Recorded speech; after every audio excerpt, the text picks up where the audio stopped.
Hello, this is international football commentator Derek Ray, and you're listening to the Ranks FC podcast.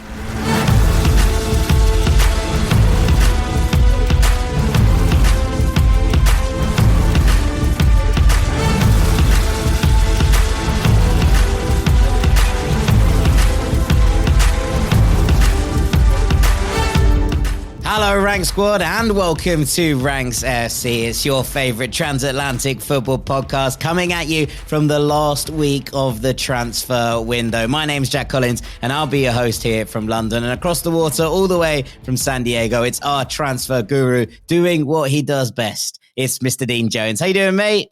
Yeah, I'm all right, mate. Yeah. Happy deadline week to everybody. I am looking forward to the deadline next week.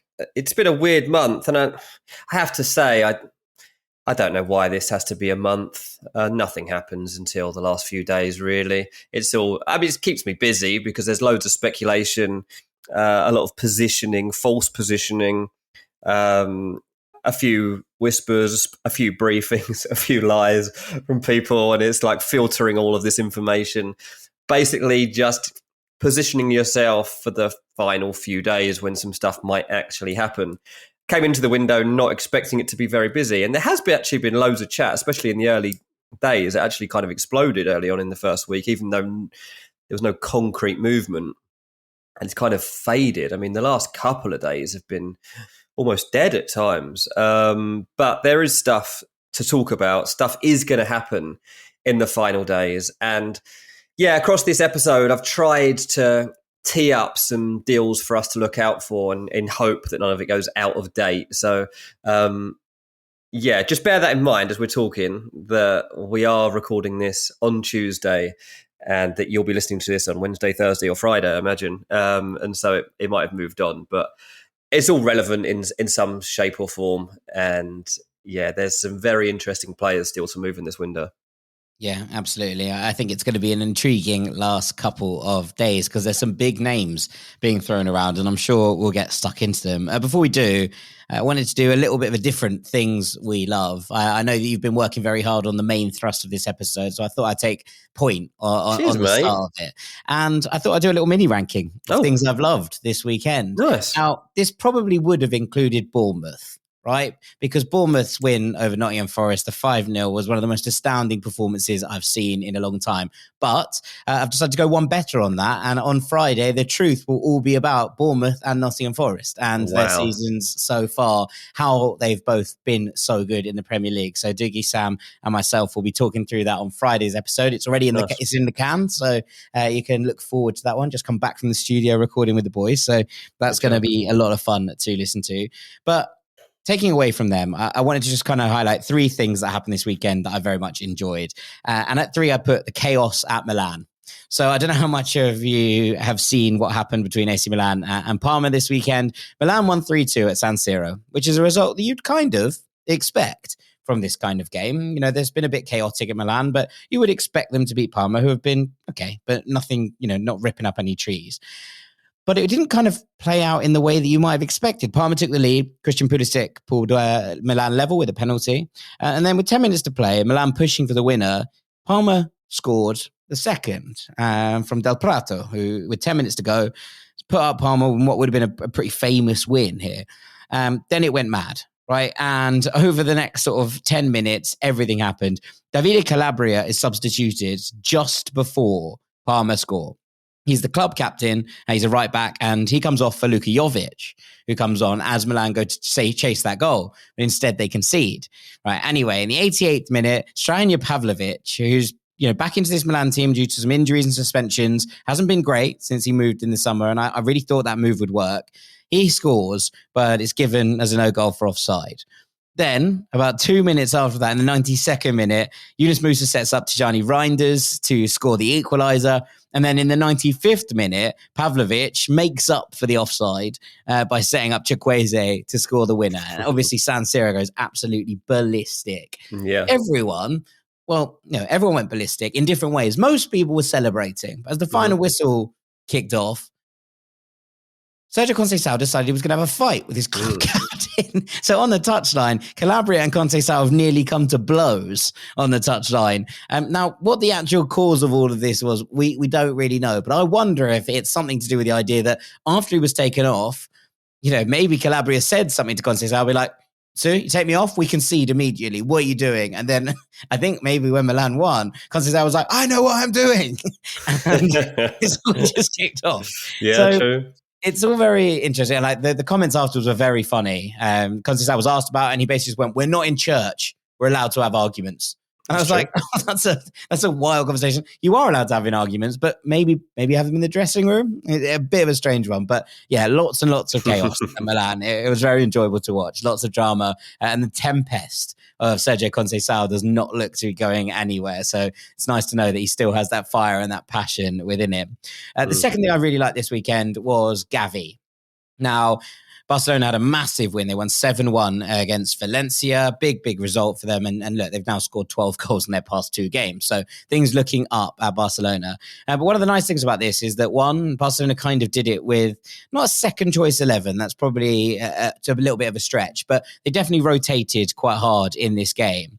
And you come to that result and you're looking at it and thinking that's a very, very impressive performance, especially when Ferran starts up top. Fermin Lopez, who was man of the match, scored 2, created 2. He plays in the 10 in sort of Dani Olmo's spot.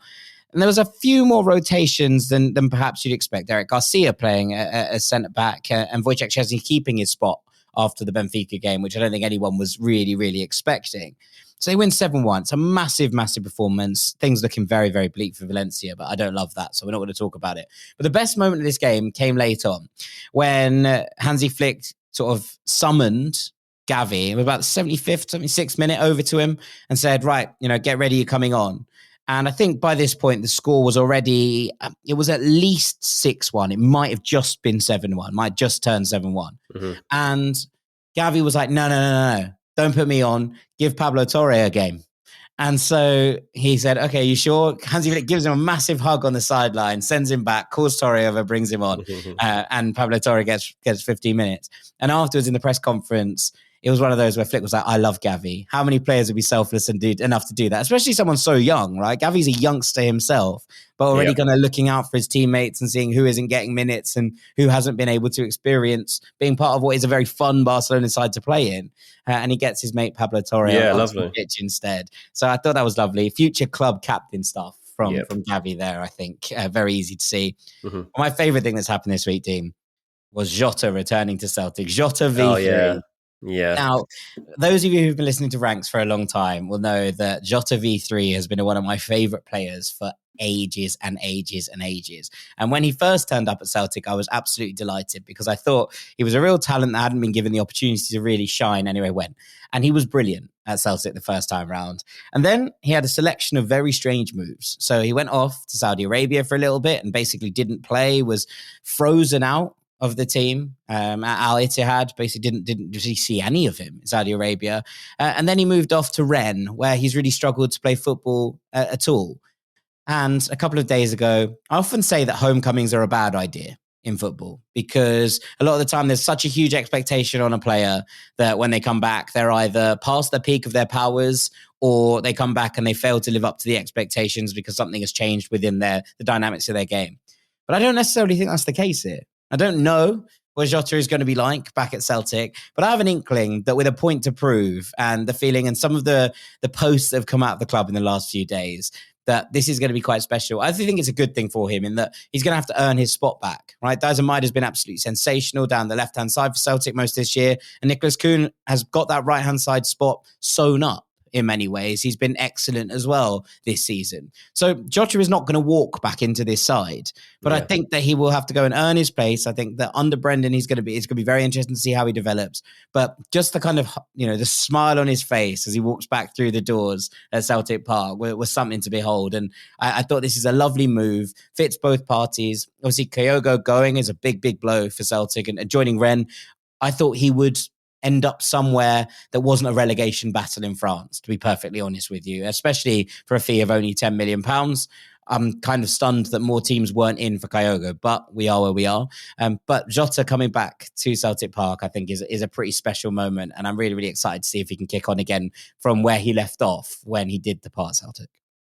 Yeah, it's funny. I went into a bit of a deep dive on TikTok last night or the night before, and it was all about like fan chants and stuff. And I ended up in Celtic fans singing Jota down the wing or on the wing, whichever one it is, on the wing, and it was madness, absolute madness. And yeah, I mean that's one of my favourite things to do. Actually, by the way, on TikTok when I'm bored and I just want cheering up, I just go through like random accounts looking at like fans coming up with their chants and going mental, and you kind of get that buzz about like why you go to football. But that the Celtic fans will be absolutely roaring it. They'll be so excited about this one.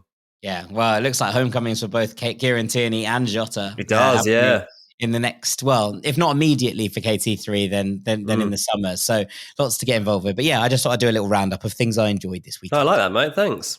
There you go. Right. Well, there we have it. We'll take a break there after part one. And afterwards, we will get stuck into the meat and bones of this episode and start talking the big transfers that might yet happen in this window. Don't go anywhere.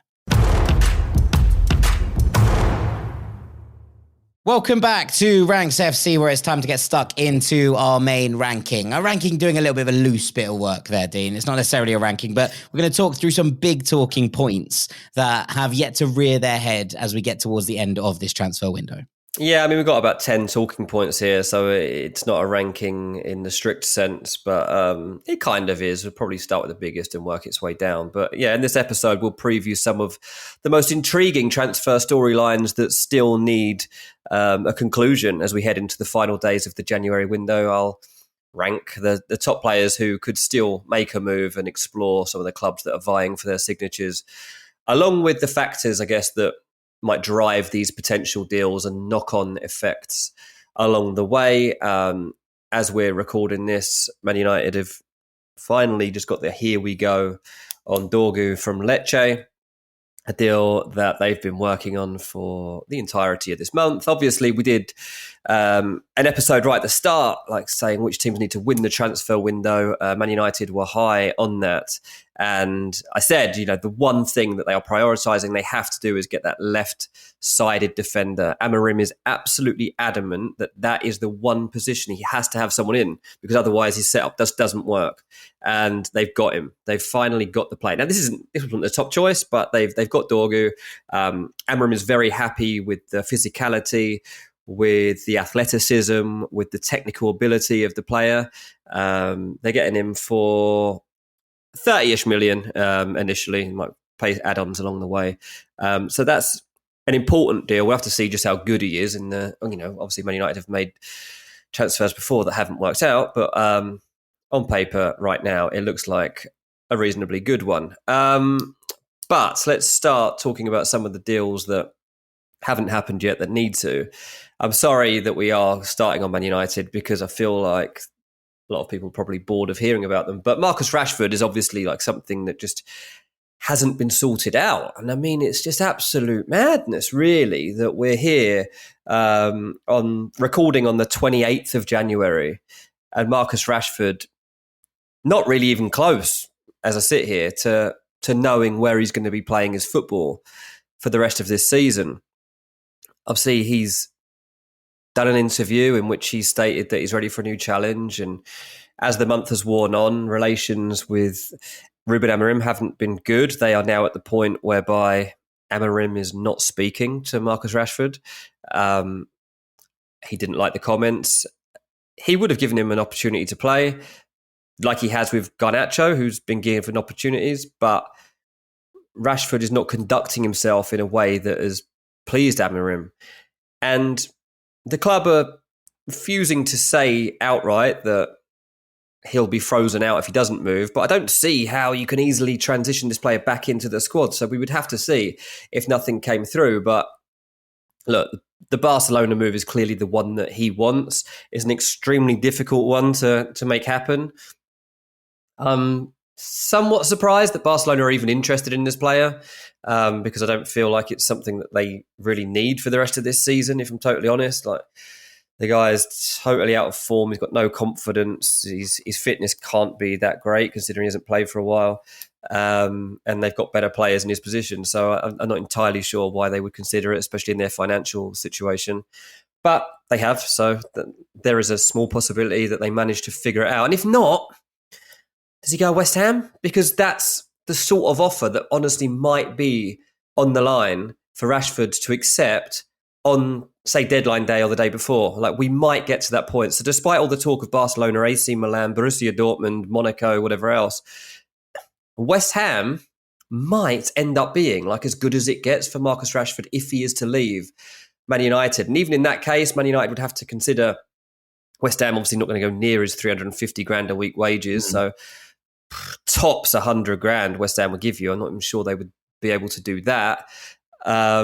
But also, just kind of on that, I suppose, is there an element where if you're a club interested in Marcus Rashford, and look, I'm sure there are plenty of clubs who have an eye on this situation, because for all of the recent form that you talk about and all of the facts that you've stated there is this kind of sense that if you could get Marcus Rashford back into form, there is something that you could drag out that's pretty special in that regard, right? So if you could get that back, and you can take a gamble on him, potentially on loan, potentially not paying loads of his wages, then there's going to be some people that are jumping at it. And look, the comments from Ruben Amorim, I think the first time, this is the first one for me that feels like there's no way back.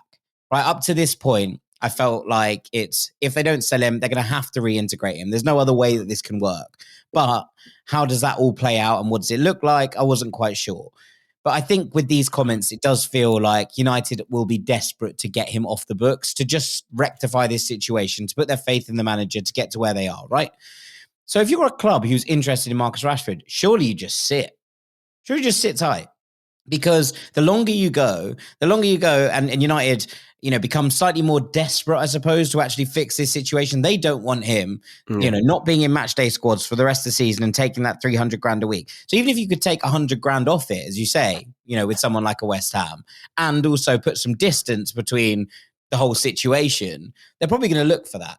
So if you are a club who's interested in taking Marcus Rashford on loan, surely what you do is you wait and you wait and you wait. And you wait to see what Manchester United will come down to in terms of how much they're willing to pay of his salary to just get him off the books for the time being. Yeah, I mean, it kind of becomes a pointless task at this stage unless they can get another player back in the other direction as well, because, end of the day, you're just leaving yourselves a player short. But they're going to be a player short if he's not in the matchday squads anyway, so that's kind of irrelevant almost. Yeah, but obviously, you've also got the player's value dropping if he doesn't make a move and he's not playing for you. We saw the treatment that Jadon Sancho got when he was expelled from the first team setup and had to go and train on his own and all that sort of nonsense. And that's not really going to help anybody to treat a human being like that. And also, I'm not advocating for that. Let's just but that's. Some people would be like, oh, just freeze him out if he's going to play it like this. I don't think there's any need to become that petty about this. I think Rashford's driven this himself with his representatives. I don't think I would have dealt with this situation the way that they have. I think that they've made a mistake.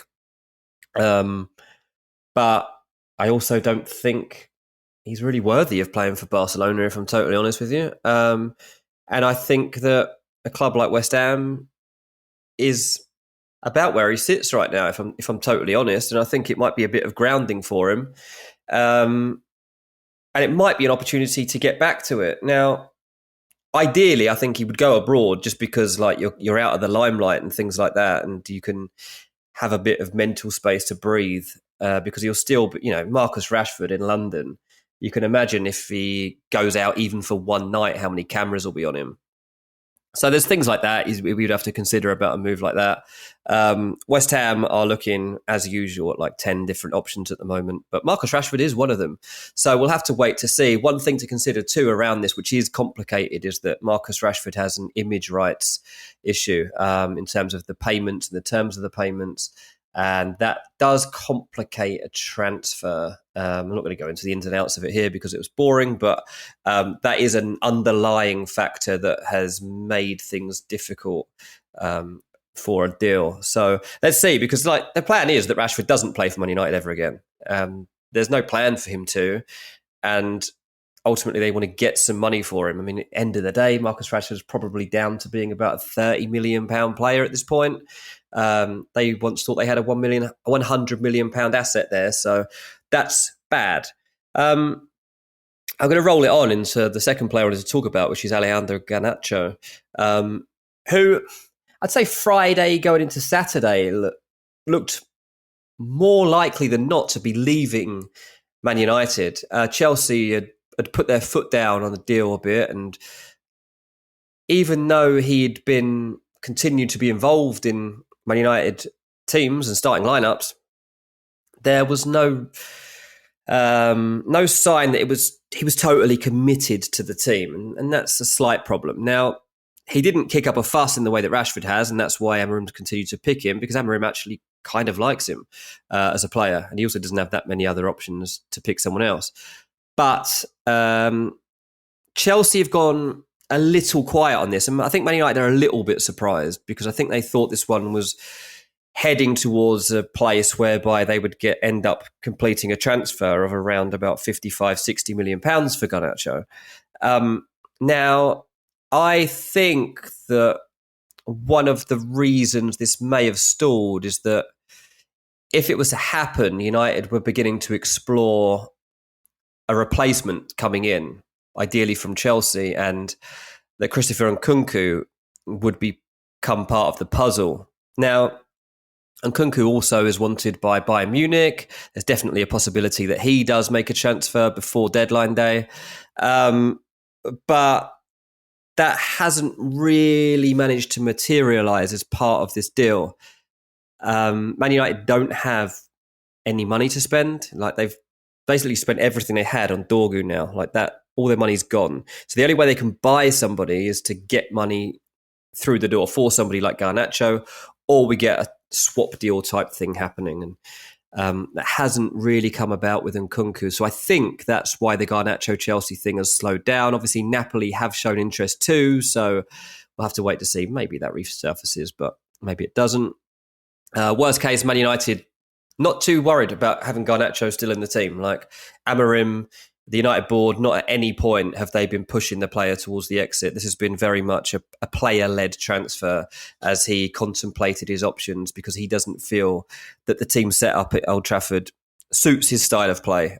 He's probably right, to be honest. He might be well suited in a team that plays better with wide options. But equally, Chelsea fans didn't seem to really fancy him either. So maybe it's best that he doesn't make that transfer. I'm going to roll it into another one, actually, because it kind of fits in, and that's João Félix, who is moving closer, actually, towards Aston Villa. Now, he's another one of those Chelsea fringe players that Man United kind of looked at.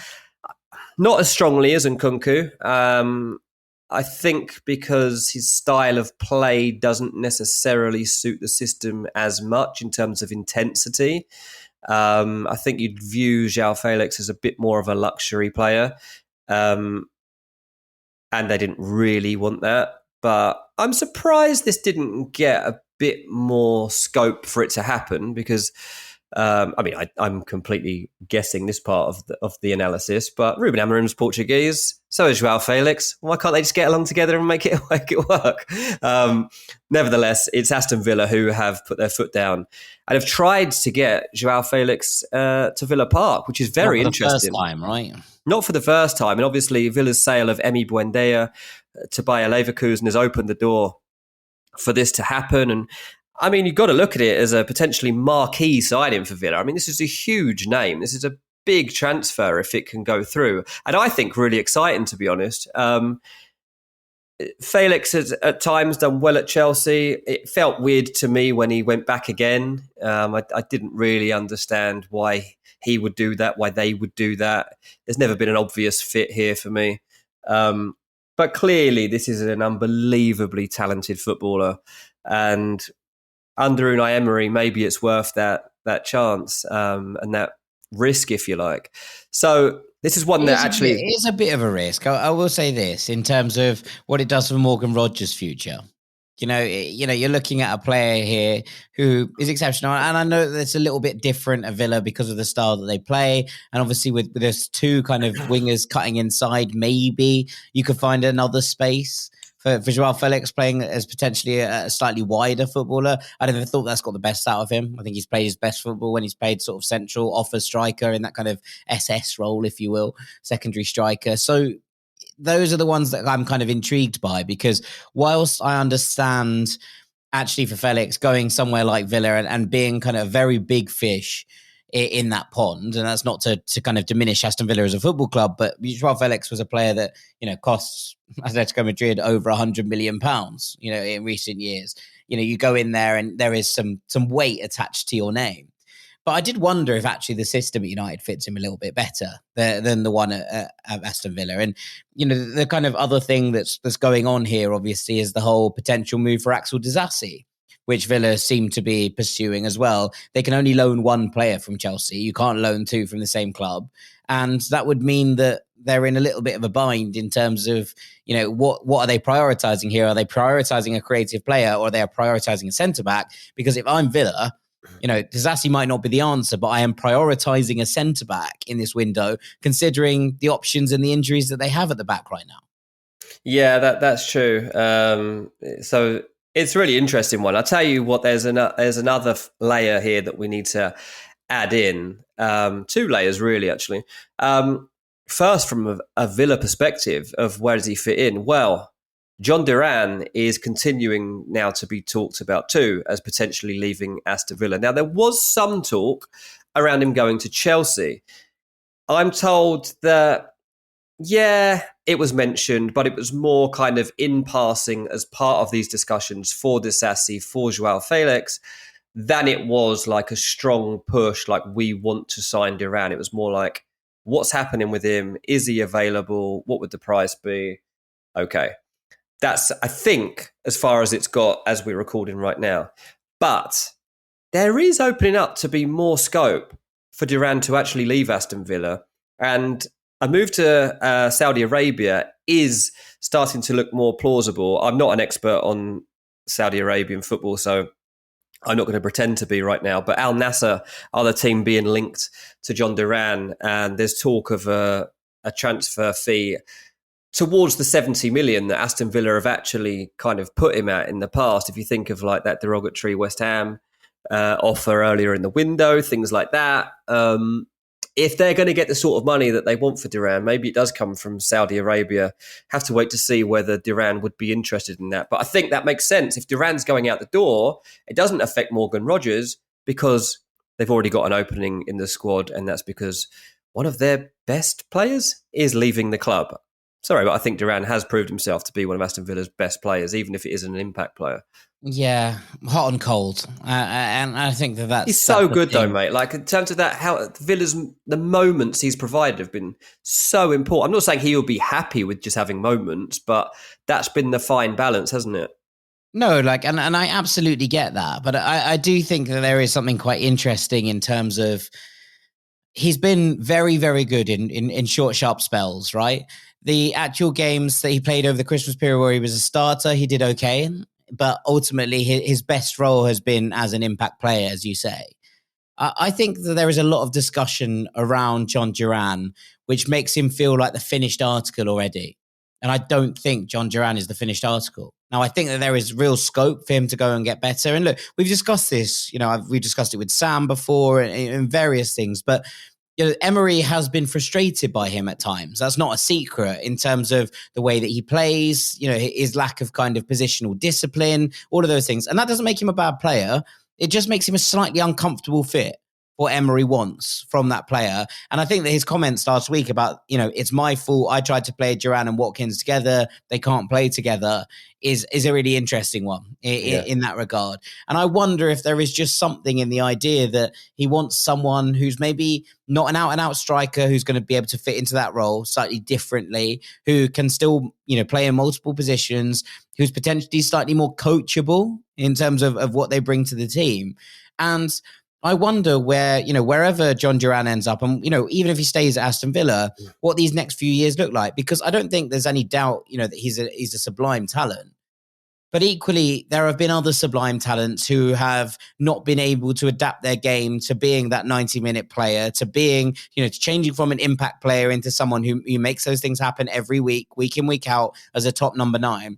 And I think that the fees being thrown around for Duran are kind of fees that you would expect to be paying for someone who's very complete. And right now, I just don't feel like he is. Look, there's a chance John Duran is unbelievable and he goes on and wins the Ballon d'Or and whatever. There's also a chance that his career flames out. And I think that some of the fees being thrown around here are very, very high. I can understand why Villa are pushing for them. Don't get me wrong. I'm not saying that Villa are wrong to be demanding these fees when there's clearly a market. But I do find that it's quite interesting that how high some of these fees are when we're looking at a player who's still quite raw by quite a lot of metrics. Yeah, I mean, he's raw, but he's 21 years old.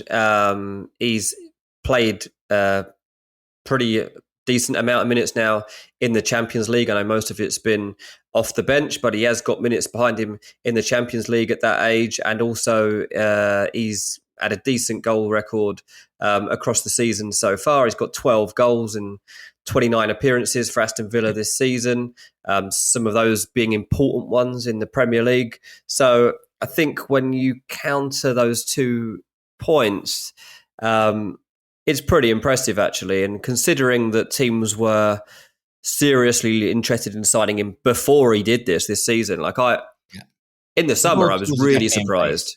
I get it. But if you were to offer me John Duran or Evan Ferguson right now, I'd take Ferguson. I think he's a much more complete player for his age.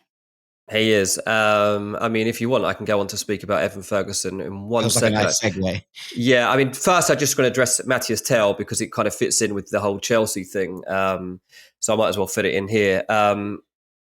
One of the reasons Nkunku might not join Man United is because he might end up at Bayern Munich, and that might involve Matthias Tel going the other way to Chelsea. Obviously, this month on Patreon, I've been doing Transfers from Paradise, the newsletter, which I think has gone down pretty well. A pretty good reception from... It's gone down very well. It's been very good. I've enjoyed writing it. I've enjoyed putting out updates for the rank squad and kind of trying to break down in very simple terms what I see happening. And I keep forgetting about Matthias Tel. I keep forgetting to put it in there. But it's been alive all month. And they've kind of been waiting for real direction on whether he would actually become available. And it's become clear today through Fabrizio Romano that Matthias Tel is ready to leave Bayern after getting 0 minutes game time in the last few weeks. So this is now opening up and does look like a decent proposition for Chelsea to consider. I have expected Chelsea to come into the market in the final week for a striker. I've pushed for it from the start. So this team needs a proper striker, and this team, I say striker, forward, and this team needs a goalkeeper. Now, they're not going to do the goalkeeper, even though I still stand by the fact that they should get a goalkeeper instead of Robert Sanchez. I'm like 80% sure now that Chelsea will sign another forward. And Matthias Tel looks like one of the prime candidates for that role as we sit here at the moment. Is there any others? Well, Evan Ferguson is somebody that's been kind of linked, and you've obviously just mentioned him too. Evan Ferguson's got loads of interest from Brighton.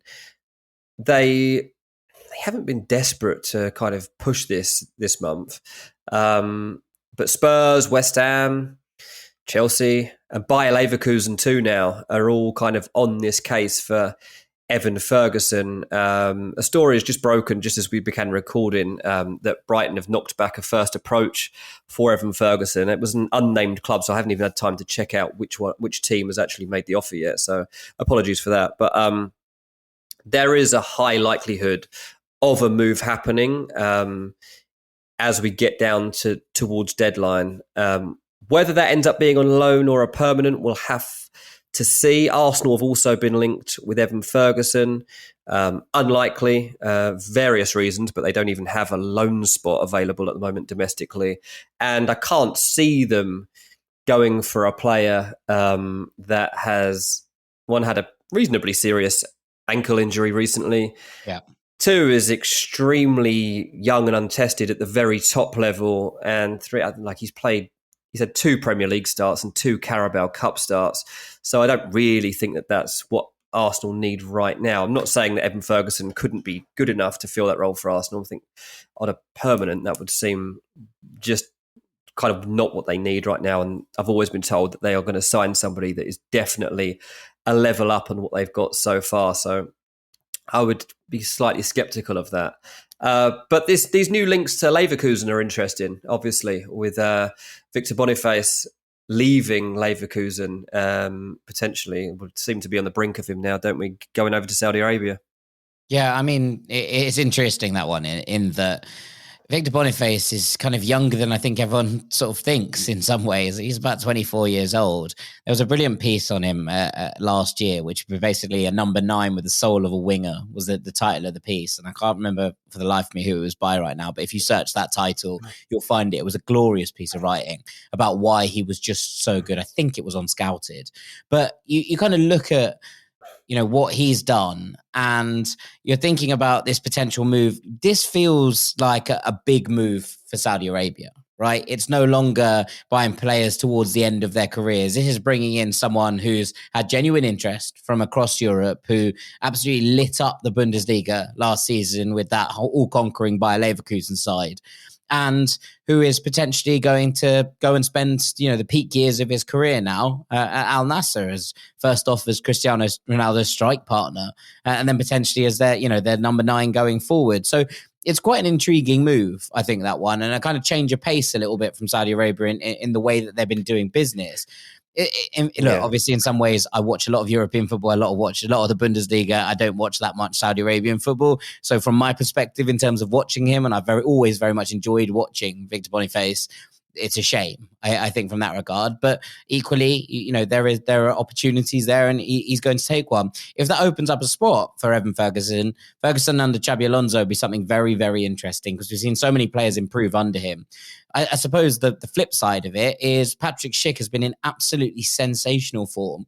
In some ways, with all this chat around the striker market and, Arsenal needing a striker and Chelsea potentially needing a striker and maybe Man United looking in the striker market as well, I am a little bit surprised that there's been no links to Patrick Schick, because in terms of an all-round player and someone who's really developed and come on in the last few years, Patrick Schick is a very, very good footballer. And I'm always a little bit intrigued that no one seems to ever go near that as a move, when he has a lot of the elements I think would make him a very good footballer almost anywhere he went. Yeah, no, that's a good point. You think someone like West Ham might be all over something like that, but we'll have to see what comes out in the wash. But you're right. I mean, in terms of Boniface going to Saudi Arabia, there does seem to be a focus from Saudi for them to start looking now at players that are, I guess more of a prime age is how I would dress it up. Like, for Boniface to be making a move like this for around about 60 million euros is hugely significant. But not only that, it's like he is at an age where he is not peaked yet, and that's a big coup for the league, because they're trying to get more eyes on it. They're trying to make it a little bit more sexy, a little bit more enticing for people, I think. I don't know really if I would say that it's all been worth it so far, but I mean, the fact that we're still here talking about Saudi Pro League, the fact that we definitely see more coverage of it now than we've ever would have seen otherwise, shows that it's working in some respects. But yeah, as you say, it opens up the potential for a really interesting move for Evan Ferguson to end up in the Bundesliga, where I think the guy would absolutely eat it up.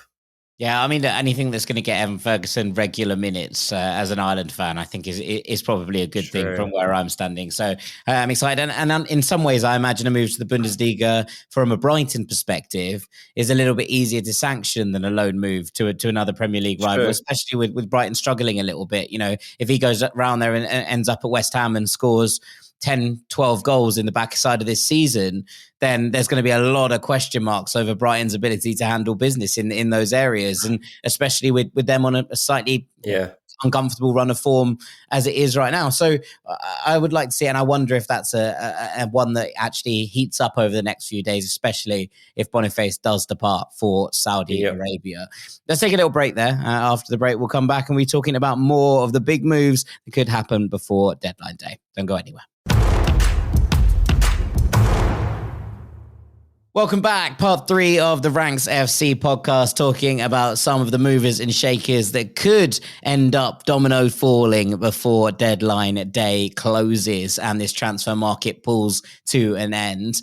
Dean Jones is walking us through some of them. We've got a couple left to get through, so let's keep going. Yeah, we've got a few left to go here. Man City are winning the transfer window in England at the moment. They are throwing around big sums of money. They're trying to rescue their season, as we predicted and suggested that they should in our episode a couple of weeks back. They really have pushed the boat out, and they're not done yet. I mean, we'll see at least one more signing, probably 2, possibly 3. So let's wait and see what they can do in the coming days. The biggest one will be Cambiasso from Juventus, and this is one that I've been following pretty closely. I was one of the first ones on the tails of this, and it's been reasonably hard to follow from the Man City end of things. But in Turin, they've been kind of bracing themselves for the offer to land. Do City obviously need a fullback?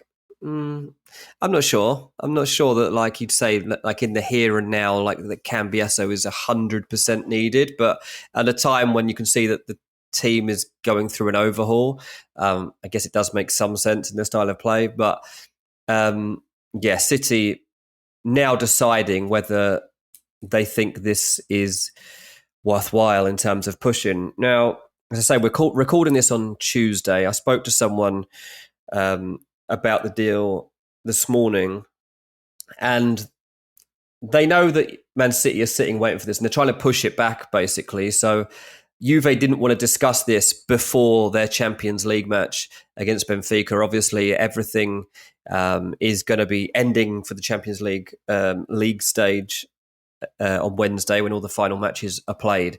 And Juve were like, let's talk about this after that.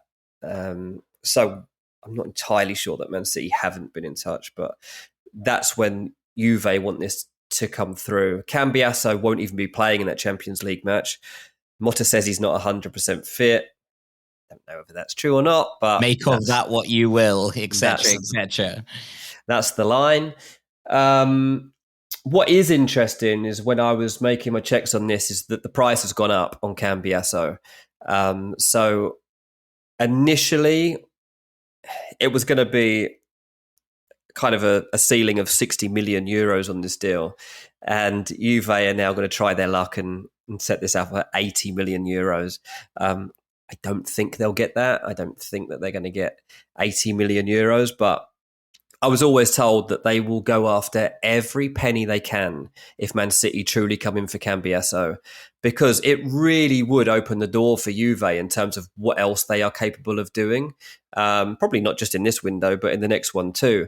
They have already started to figure out who they would get through if Cambiasso was to leave. And I know that Miguel Gutierrez is one of the players that they have begun to look at. So Clearly there is some expectation on their end that Man City do try to do this. And at the same time, Man City are exploring Douglas Luiz as part of the negotiations. 2 separate deals, but again, I've been reporting all month that Douglas Luiz would become a player that Man City would try to sign if they didn't get any of their top central midfield options, which they have not managed to do. So we are now in the situation where Man City have to make a push to sign Douglas Luiz, ideally alone, but Juve are again going to be like, okay, then give us £40 million and you can have Douglas Luiz. They haven't been desperate to sell Luiz. They were desperate to get rid of Fagioli rather than Luiz, and it looks like that. I think that might have even happened by now. I'm not entirely sure, but I know that Fagioli was on the verge of making a transfer yesterday. So, yeah, we're in a situation whereby around Thursday, I do expect some movements around this to help us understand how likely it is that Man City managed to make 2 more signings in this respect. Yeah, I mean, there has been a bit of a battle for Fagioli's signature by the looks of things. Nothing's confirmed yet. Marseille were very, very interested. There was word of West Ham. I saw a couple of days ago. Well, they tried to offer him to West Ham, but yeah. But I'm not quite sure how that goes, but Fiorentina are also potentially, having a little sniff around this one, and it does feel like there's a lot of different options that feel like there are lots of different stages in their seasons, right? Like, where some of these are like, oh, okay, all right, Marseille obviously challenging for a Champions League spot, Fiorentina looking for a push to get back into Europe, big result of the weekend with that 2-1 win over Lazio, and then, West Ham, who are sort of struggling slightly more in the midfield areas in terms of getting players who can get the ball down and play. And yeah, it just doesn't make loads of sense. Palmer, I think, we're linked as well. So I don't know what's going to happen with that one, but from a Juventus perspective, if they're looking at potentially sending 2 midfielders out the door, is there scope for them to go and bring another midfielder in, or are they just happy with the options they have and feel like there's just a few too many in there? Yeah, I think they were already happy with the options they had, and that's kind of why they're not desperate to get rid of Douglas Luiz, because he's a decent option for them in terms of having in the squad. That's why it's going to take a decent amount of money to actually get him out of there. So let's see what happens. I want to talk about Rayan Cherki at Lyon. This guy's being touted around everywhere. £20 million seems like a very, very low fee for a player who has been this creative this season. Yeah, I think there's a reason that nobody's bitten on it yet. There's been a lot of talk about kind of his personality fit for a lot of teams, potentially whether he has the right attitude and application to make the step. I'm not sure that Lyon are as in a desperate financial state now as people were expecting them. Kakare went, didn't he, for 20 million, which would have helped. Yeah. So that kind of eases that one, but I think it's from a Cherki representative's perspective that we're seeing this one pushed at the moment. Spurs and Newcastle are 2 of the clubs that are being offered him. I'm not convinced that either of them are sure about this one.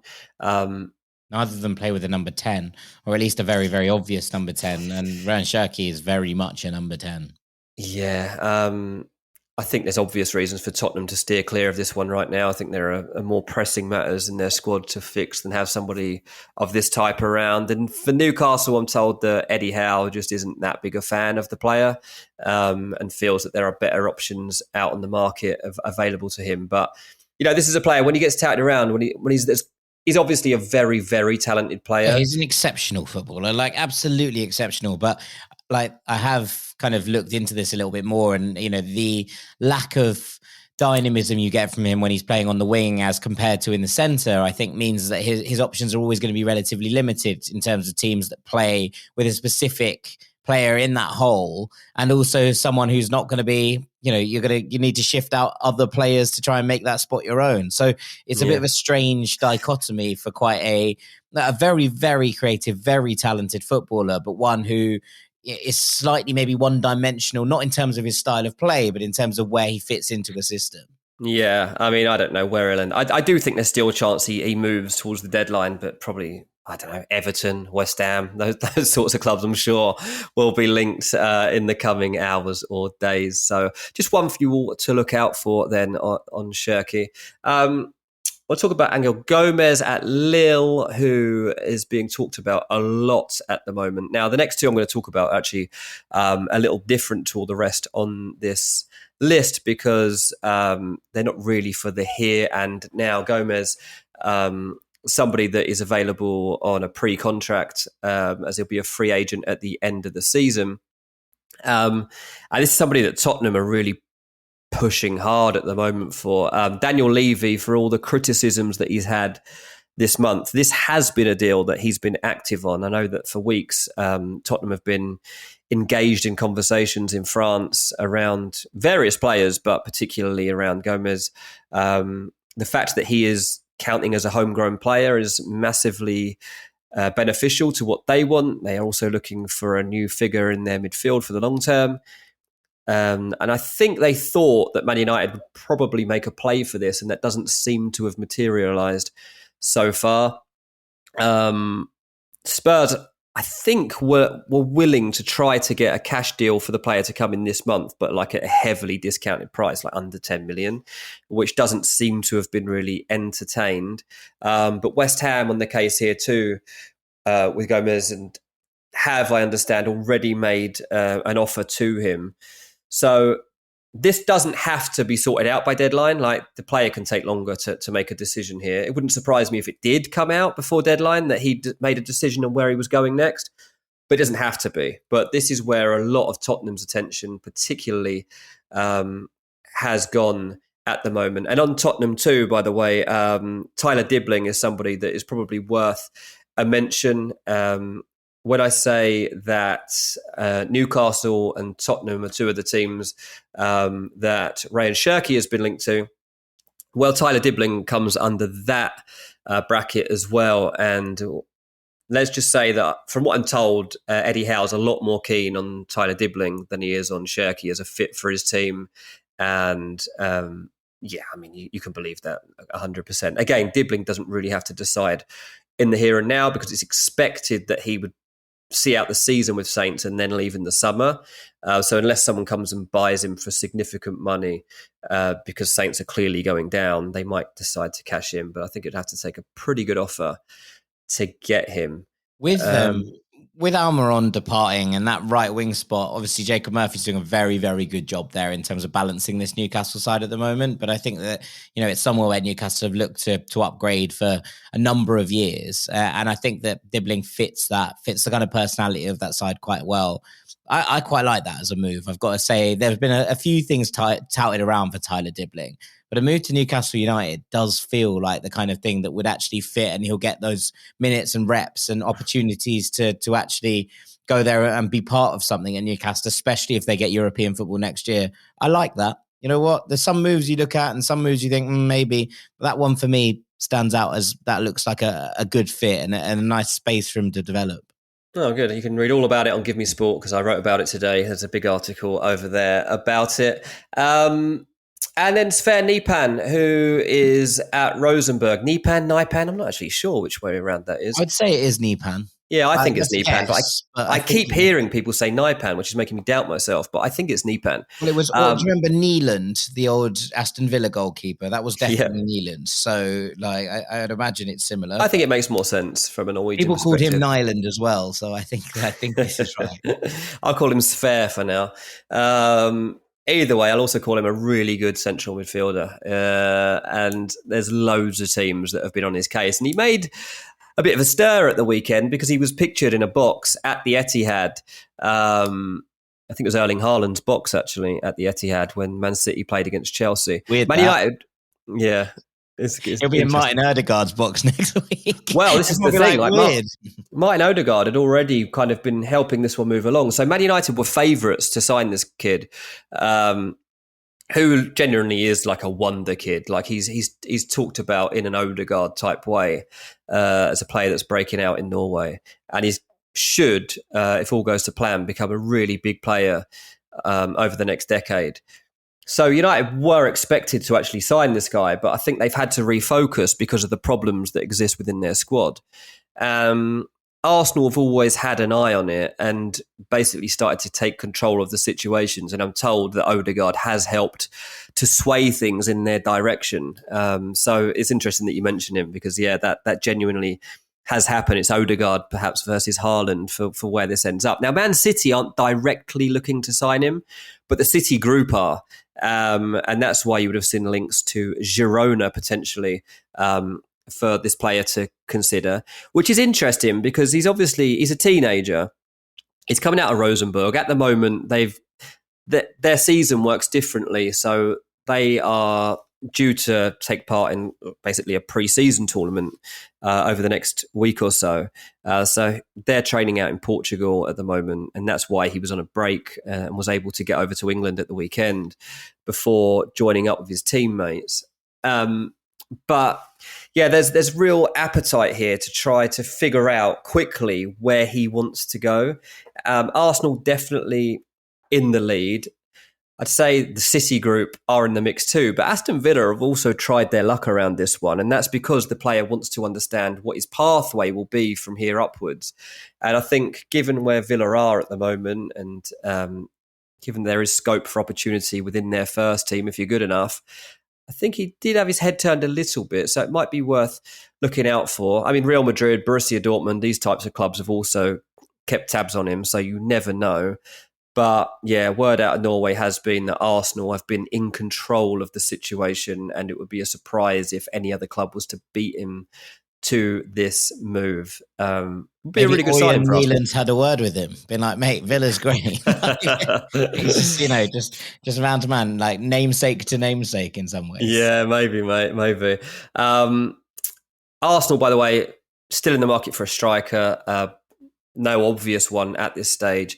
Might get down to the case of being offered like somebody on loan and they go for it. Like, kind of are at that point now where loads of players are being offered to the likes of Tottenham, Man United, West Ham, but also to Arsenal for that forward spot. Shouldn't be a domestic loan, right? Like we said earlier, you struggled to get a domestic loan spot at Arsenal, right?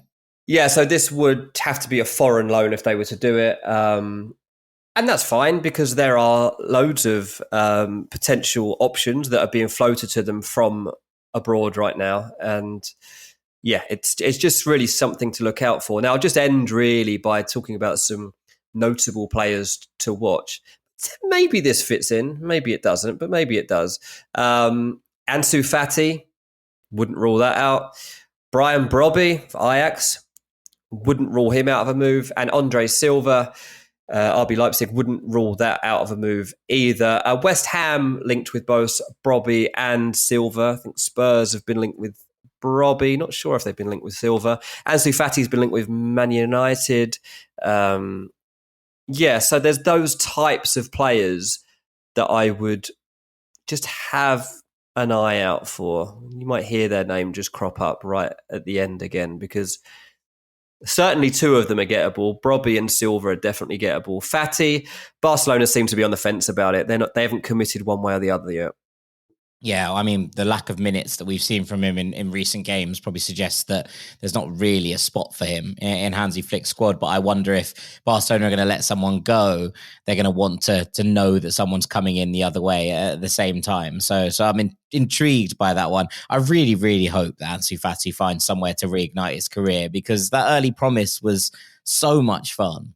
And, it felt like all of that, plus the injuries, plus the long spells out, all really got on top of him in terms of confidence. And that loan spell to Brighton just really didn't work and didn't seem to set anybody's pulses racing in the right kind of manner.